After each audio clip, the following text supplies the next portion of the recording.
bien bonjour Olivier, très content de te revoir au salon du e-learning. Est-ce que tu peux te présenter et nous rappeler le parcours que tu as suivi chez nous? Ouais, bonjour Patrice, content d'être là aussi.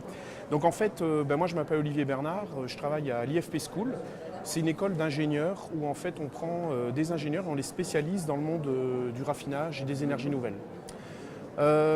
Alors comment j'ai commencé le parcours? En fait c'est dans ce métier-là, c'est l'école, c'est l'IFP School qui m'a dit on va essayer de faire ce parcours-là. L'idée en fait c'était d'introduire des nouvelles technologies, du e-learning dans nos formations. Donc j'ai commencé le parcours en ce qu'on appelle le modulaire. Donc le modulaire c'est quoi? Et bien comme au départ dans l'école on voulait mettre du e-learning, j'avais pris que les parties techniques du master. Donc j'avais pris réaliser un e-learning, j'avais pris la sonorisation, j'avais pris tous ces modules-là. Et donc j'ai vraiment appris à faire les choses. Ce qui est vraiment intéressant, je dirais, dans cette formation. Et tu avais pris aussi les modules d'ingénierie, c'est-à-dire de conception, oui, bien sûr, pas simplement ouais, le tout côté à fait. purement technique, les outils. Non, je dirais il y avait toute la technique et toute la partie avant, l'amont qui nous permettait de faire la technique. Dans notre offre, ça correspond au parcours 3 en fait. Parcours 3, je ne connaissais pas le parcours par cœur. Donc exactement, donc parcours 3. Et en fait ce qui est intéressant, c'est qu'on est vraiment capable à la fin de ce parcours de réaliser des e-learning avec l'état de l'art qui se fait actuellement en pédagogie. C'est-à-dire qu'on apprend à construire un déroulé pédagogique, un storyboard et ensuite de le réaliser. Il y a vraiment un côté très pratique. Toutes les évaluations, les exercices, c'est du pratique. Donc ce qui fait qu'en rentrant, moi, à l'IFP School, j'ai pu mettre en œuvre. Et ça, c'est une des grosses forces de cette formation, en fait. D'accord. Si je te demandais quels sont les points forts et les points faibles de notre master? Alors les points forts, je vais commencer par les points forts parce que j'en ai plein.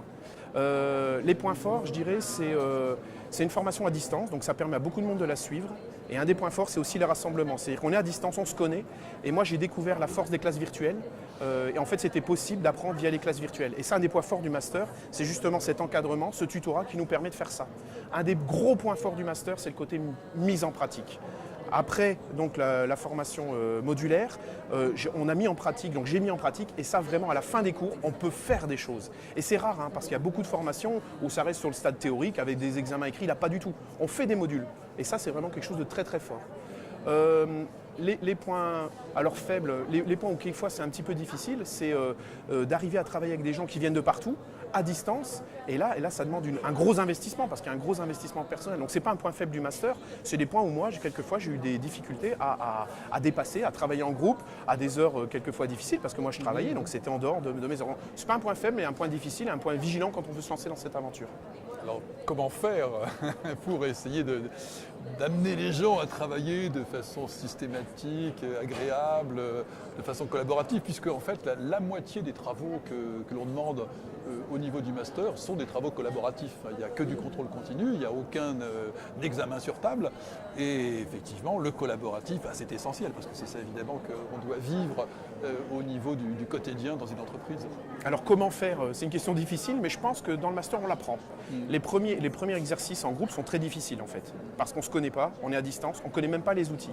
Mais maintenant on a beaucoup d'outils, alors on utilise, je ne vais pas donner de marque, mais on utilise beaucoup d'outils, je dirais, sur le cloud, et ça nous permet de travailler en groupe à distance. D'accord? Et en fait, d'exercice en exercice, de devoir en devoir, on acquiert une véritable méthodologie en fait. Donc on apprend, le master nous apprend à travailler en groupe à distance, vraiment.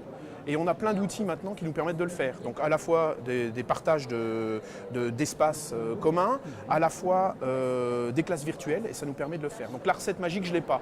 Beaucoup de volonté et en fait se laisser guider et apprendre à utiliser les outils.